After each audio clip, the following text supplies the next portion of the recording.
بسم الله الرحمن الرحيم. الحمد لله رب العالمين، والصلاة والسلام على سيد الأنبياء والمرسلين محمد بن عبد الله الأمين وعلى آله وأصحابه وأزواجه وذرياته وأهل بيته وسلم تسليما كثيرا كثيرا. أما بعد، أعوذ بالله من الشيطان الرجيم. بسم الله الرحمن الرحيم. إن الصلاة تنهى عن الفحشاء والمنكر. صدق الله العلی العظیم. محترم بزرگوں اور دوستوں، دینی اور ایمانی بھائیوں، اللہ رب العزت کا شکر ہے، اس کا کرم ہے کہ اس نے ہمیں اپنی بارگاہ میں آنے کی توفیق عطا فرمائی. حضرات، انسان جو اس دھرتی پر زندگی گزارتا ہے وہ اس پانی کے بلبلے کے مانند ہے کہ جو خود نہیں جانتا کہ اس کی زندگی کتنی باقی بچی ہے. یا کہہ سکتے ہیں کہ وہ بارش کا وہ قطرہ ہے جو بلبلے کی شکل میں تو ہوتا ہے لیکن فوراً پھوٹ جاتا ہے. بس اسی طرح انسان کی زندگی کا معاملہ ہے کہ اس کی زندگی چل رہی ہے لیکن کب ختم ہو جائے اس کا اس کو بھی علم نہیں ہے. اس کے بارے میں وہ بھی نہیں جانتا. اس کا علم صرف اور صرف اللہ رب العزت کے پاس ہے. انسان کی زندگی میں بہت سے حادثات، واقعات آتے اور جاتے رہتے ہیں. یہ صرف اور صرف اس بنیاد پر کہ اللہ کی بنائی ہوئی دنیا میں انسان سترک ہو جائے، ہوشیار ہو جائے اور وہ اپنی زندگی پر غور و فکر کرے کہ اس کی زندگی کہاں لگ رہی ہے. تو واقعات اور حادثات انسان کی زندگی میں آتے ہیں اس کو متنبہ کرنے کے لیے، اس کو ہوشیار کرنے کے لیے. وقت رہتے ہوئے اگر انسان ہوشیار ہو جاتا ہے، سمجھ جاتا ہے تو وہ کامیاب ہے، اور وقت رہتے ہوئے اگر وہ فراموش کر دیتا ہے تمام چیزوں کو تو پھر وہ اس کے لیے نقصان دہ ہے. اس کی مثال ایسے سمجھ سکتے ہیں کہ آج کے وقت میں سردی ہے، کوہرا ہو رہا ہے، انسان آرام سے زندگی گزار رہا ہے، اس کو نہیں پتا کہ اگلے پل کیا ہونے والا ہے. وہ صحیح سالم ہے، جا رہا ہے، کسی فنکشن سے لوٹ رہا ہے اور اچانک راستے میں حادثہ ہو جاتا ہے. کوئی چیز دکھائی نہیں دیتی، بیچ میں کوئی روڑا آ گیا، کوئی پتھر آ گیا، کوئی کھمبا آ گیا، اچانک گاڑی ٹکرا گئی یا خود ٹکرا گیا، تب سمجھتا ہے یہ کیا ہو. بس اسی طرح انسان جس طرح اس وقت سمجھنے کی کوشش کرتا ہے، کسی طرح اپنے آپ کو بچا لے جائے، بسا اوقات بچا لے جاتا ہے اور بہت سی مرتبہ ایسا ہوتا ہے کہ وقت ساتھ نہیں دیتا. وقت نکل جاتا ہے اور وہ ہاتھ ملتا رہ جاتا ہے اور بہت دور زندگی چلی جاتی ہے.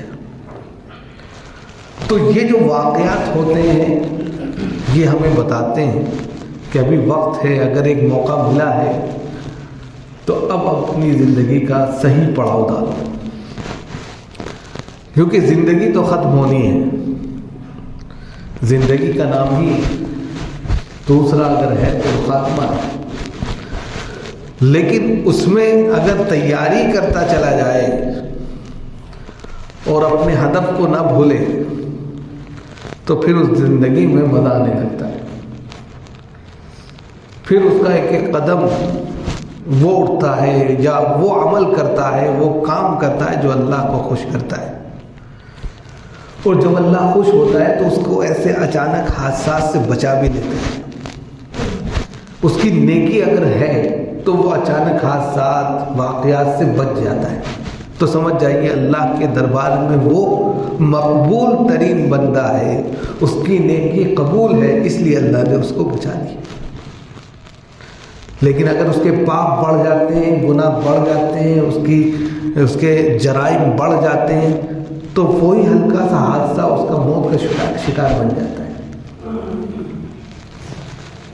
اور اگر اس کی نیکیاں ہوتی ہیں، اس کی دریا دلی ہوتی ہے، اس نے لوگوں کے لیے کام کیا ہوتا ہے، وہ لوگوں کے کام آ رہا ہوتا ہے، اس کی جانب سے یا اس کے طریق سے یا اس کے ذریعے سے لوگ فائدہ اٹھا رہے ہیں، کتنوں کے گھر جل رہے ہیں، تو اللہ تعالیٰ اس کو بچائے. اللہ تعالیٰ اس کو بھیانک سے بھیانک حادثات سے بھی صحیح سالم نکالے. ایسے واقعات بھی ہمارے سامنے دیکھنے کو ملتے ہیں. لیکن جب یہ حادثے آتے ہیں تو اللہ کا شکر ادا کرنا چاہیے کہ اللہ نے ہم کو بچایا. اور خدا نخواستہ اگر عبرت بن گئے تو پھر اللہ سے توبہ کرنی چاہیے کہ اللہ ہمیں معاف فرما، ہماری نہ جانے کون سی ایسی بات تجھے ناراض کر رہی ہے جس کی وجہ سے یہ حادثہ پیش آئے. دونوں چیزیں ہیں. اسی لیے مومن کے لیے کہا گیا ہے کہ مومن کے دونوں ہاتھوں میں لڈو ہوتا ہے. عجبا لامر المؤمن ان امرہ کلہ لہ خیر ان اصابتہ سراء شکر وان اصابتہ ضراء صبر فهو خیر له. بہت بہترین بات کہی کہ مومن کے دونوں ہاتھوں میں لڈو ہیں، یعنی مومن کا معاملہ دونوں اعتبار سے خیر ہی خیر رکھتا ہے. اگر اس کو کوئی حادثہ پیش آ گیا، کوئی پریشانی پیش آ گئی، کوئی واقعہ پیش آ گیا، اس پر وہ صبر کرتا ہے تو اس پر بھی اس کے لیے خیر ہے. بہتر یہ اللہ تعالیٰ ثواب عطا کرے. اور اگر اللہ رب العزت نے اس کو کوئی نعمت دی، اللہ تعالیٰ نے اس کو کوئی اعجاز سے نوازا، اللہ نے کوئی خیر کا معاملہ اس کے ساتھ کیا، خوشی کا معاملہ عطا فرمایا، تو پھر اس پر وہ شکر ادا کرتا ہے تو یہ بھی اس کے لیے باعث خیر ہے کہ اللہ تعالیٰ مزید اس کے تمام کی تمام چیزوں میں برکتیں عطا فرما دے گا. لئن شکرتم لازیدنکم ولئن کفرتم ان عذابی لشدید. کہ اللہ تعالیٰ کی نعمتوں پر شکر ادا کرو گے تو اللہ تعالیٰ مزید نعمتوں میں اضافہ فرما دیں گے. تو دونوں چیزیں ہیں یہاں کہ اگر کوئی واقعہ، کوئی نقصان، کوئی آزمائش آ گئی تو صبر کرنا ہے، اور اگر خوشی کا موقع ہے تو شکر ادا کرنا ہے. اس طریقے سے اگر زندگی گزاری جائے تو زندگی آسان ہو جائے. لیکن ان دونوں چیزوں کو حاصل کرنے کے لیے کہا گیا وَاسْتَعِينُوا بِالصَّبْرِ وَالصَّلَاةِ. وَاسْتَعِينُوا بِالصَّبْرِ وَالصَّلَاةِ. تو مدد جو چاہو ایسے موقع پر مدد کا جو مطالبہ کرنا ہے صبر کے ساتھ اور نماز کی اقامت کے ساتھ. نماز کو بہت اہمیت دی گئی ہے. اگر انسان نمازوں کا پابند ہوتا ہے تو خود بخود اس کے کام بنتے چلے جاتے ہیں. اسی لیے صبر کے ساتھ نماز کو لگایا ہے، کیونکہ نماز میں صبر بہت ہے. آپ بھاگ نہیں سکتے. ابھی نماز کا وقت نہیں ہوا، آپ بیٹھیں اطمینان سے بیٹھیں، سب کچھ فارغ ہو کر آئے نہیں، جب تک سلام نہیں پھر جائے گا جا نہیں سکتے. صبر ہے. بہت سے لوگ آتے 2 رکعت پڑھتے چلے جاتے نہیں. یہ جو صبر ہے، یہ جو آپ کو روکے رکھا ہے، استقامت ہے، یہی دین ہے. یہ زندگی میں ہمیں ڈسپلن سکھاتی ہے نماز. ہماری زندگی کا جو پڑاؤ ہے، ہماری زندگی کے جو آؤ بھاؤ ہیں، اس کے اندر نماز ایک بہترین کردار ادا کرتی ہے. اور یہ کردار ادا کرتی ہے کہ ہم کو کیسے زندگی جینا ہے. جس طریقے سے ہم نماز کے ایک ایک پہلو کو اچھے سے ادا کرتے ہیں، اسی طرح زندگی کی ہر ایک چیز کو ہم کو اچھے سے پورا کرنا ہے. بھاگنا نہیں، ہم کو ہر چیز کو فیس کرنا ہے. اور جب یہ چیز ہوگی خود بخود آسانیاں پیدا ہوگی.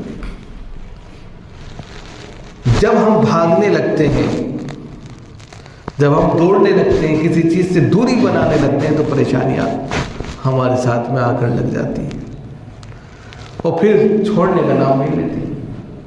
اور جیسے ہی ہم اللہ سے اپنا رشتہ قائم کرتے ہیں اور زمین پر ماتھا ٹیک دیتے ہیں، تو وہ پریشانیاں دھیرے دھیرے کم ہونے لگتی ہیں. تو سب سے پہلی چیز جو ایک انسان کی ایک رب سے ہو سکتی ہے، ایک بندے کی اپنے پروردگار سے ہو سکتی ہے، تو وہ اس کا تعلق ہے. اگر وہ تعلق اس نے قائم رکھا ہے، برابر جوڑے رکھا ہے، تو سمجھ جائیے اچھے اور برے، خوشی اور غم، ہر موقع پر وہ ذات اس کے ساتھ ہے. خوشیوں کے موقع پر ہم کیا کرتے ہیں؟ اللہ کو بھول جاتے ہیں. غم رنج جب آتا ہے تو اس کو یاد کرنے لگتے ہیں. یہ چیز صحیح نہیں ہے. دونوں موقعوں پر جب ہم اس کو یاد کرتے ہیں تو وہ ذات ہمارے اوپر رحمتیں برساتی ہے، ہمارے اوپر کرم کرتی ہے، اور پھر ہم کو پریشانیوں سے نکال لے جاتی ہے. ان مع العسر یسرا، کہ آسانیاں جو ہیں دشواریوں کے ساتھ ہیں، دشواریوں کے بعد آسانیاں آتی ہیں. اس لیے اگر کوئی انسان آزمائش میں ہے تو اس کو صبر کرنا چاہیے، اور صبر کے ساتھ نماز کا اہتمام کرنا چاہیے، کیونکہ اللہ سے اس کا رشتہ جڑے گا. اور جب وہ جڑ جائے گا، وہ اپنی غلطی کو مان لے گا، توبہ کر لے گا، تو اللہ تعالیٰ معاف کر دیں گے. جب اللہ خوش ہو جائیں گے تو پریشانیاں ختم. یہ ہے. ہمیں اپنی زندگی کو اس طریقے سے ڈھالنا چاہیے کہ ہماری زندگی کا ہر پہلو بندگی کی طرف جاتا ہوں. جب ہم بندگی کی طرف چلے جاتے ہیں تو بندے بن جاتے ہیں. آپ دیکھتے ہوں گے اللہ رب العزت نے جناب محمد رسول اللہ صلی اللہ علیہ وسلم کو جہاں بھی خطاب کیا ہے، خاص طور سے وہاں پر عبد کا لفظ استعمال کیا ہے. سبحان الذی اسری بعبدہ، یہاں سے نماز کا سلسلہ شروع ہوتا ہے. یہاں آپ صلی اللہ علیہ وسلم کو بحیثیت رسول کے خطاب نہیں ہوا، محمد رسول اللہ دوسری جگہ ہے، لیکن یہاں پر اللہ نے، حالانکہ رسول تھے لیکن نماز کا سلسلہ شروع کرنا تھا، تو عبد کا لفظ استعمال کہ وہ ذات پاک ہے جو راتوں رات اپنے بندے کو مسجد حرام سے مسجد اقصی لے. سبحان الذی اسری بعبدہ لیلا من المسجد الحرام الى المسجد الاقصی الذی بارکنا حولہ لنریہ من آیاتنا انہ هو السمیع البصیر. اور اسی سفر پر معراج ہوئی، اور معراج پر ہی نماز ملی. تو پتہ یہ چلا کہ بندگی کا سب سے بہترین نمونہ جو ہوتا ہے وہ عبد کی عبدیت کا ہے. اور عبدیت کیا ہے؟ اللہ کے حضور میں گر جانا ہر اعتبار سے. اب اس کے حضور میں گرنے کا سب سے اعلیٰ طریقہ نماز. نماز سے بہتر کوئی عبدیت کا ثبوت نہیں ہو سکتا. انسان ساری تمام کی تمام چیزوں کو اس کے سامنے لا کر رکھ دے. اس کی جو ناک ہے نا انسان کی، جس کے لیے لڑتا ہے، اس کو بھی رکھ دیتا ہے. اس سے بڑھ کر عبدیت کا اور کیا نمونہ ہوگا؟ یہی چیز اللہ کو پسند ہے، یہی چیز پسند ہے اللہ کو. کہتے ہیں جس وقت وہ اپنی ناک رکھ دیتا ہے، اپنا ماتھا ٹیک دیتا ہے، اس کی تمام پریشانیاں اللہ تعالیٰ کافور کر دیتے، ختم کر دیتے. اور پھر اس کے بدلے میں کیا عطا کرتے ہیں؟ وَيَرْزُقْهُ مِنْ حَيْثُ لَا يَحْتَسِبُ. اس کو عطا کرتے ہیں ایسی جگہ سے رزق، ایسی جگہ سے روزی عطا کرتے ہیں کہ وہ تصور نہیں کر سکتا. اور انسان اسی کے لیے پریشان ہے. صبح سے شام تک انسان جو پریشان ہے کس کے لیے؟ روزی کے لیے. اور روزی کہاں رکھی ہے؟ ابدیت میں. اور ابدیت کہاں ہے؟ نماز میں. اور نماز اللہ سے جوڑتی ہے. ہم جس ڈگر پر چل رہے ہیں اس کو اختیار اگر ہم کریں تو آسانیاں ہیں. ہم دوسرے پیترے جو ہم اپنی عقل سے دوڑاتے ہیں یا اپنی عقل کی بنیاد پر اس کو فالو کرتے ہیں تو وہ ہمیں نقصان دیتے ہیں. کبھی کبھی کامیابی بھی ہو جاتی ہے کہ ہم نے عقل کی بنیاد پر یہ تیر مار لیا، لیکن وہ عقل بھی تو کس نے دی؟ اللہ نے. اس کا شکرانہ تو یہی تھا کہ اس کے حضور میں جا کر شکرانے کی نماز ادا کی جاتی. لیکن ایک وقت آتا ہے کہ پھر انسان کو افسوس ہوتا ہے کہ میں نے کچھ نہیں کیا. تو ہمیں اپنی زندگی کا پڑاؤ، ہمیں اپنی زندگی کے تمام اصول اور ضابطے کو نماز کے ڈسپلن سے کہہ سکتے ہیں کہ موازنہ کر کے متعین کرنا چاہیے. نماز کی ڈسپلن کتنی زبردست ہے. اگر آپ اس کے ایک ایک حرکت اور ایک ایک رکن پر غور کریں تو آپ کی زندگی میں باہر آ جائے. تمام کے تمام لوگوں کا ایک ساتھ کھڑا ہو جانا، یہ اس بات کو ہماری زندگی میں میسج دیتا ہے کہ بھید بھاؤ کی اسلام میں کوئی ضرورت نہیں ہے، اونچ نیچ کی کوئی ضرورت نہیں ہے، بڑے چھوٹے کی کوئی ضرورت نہیں ہے، امیر غریب جس کو کہتے ہیں سب برابر ہے اللہ کے یہاں.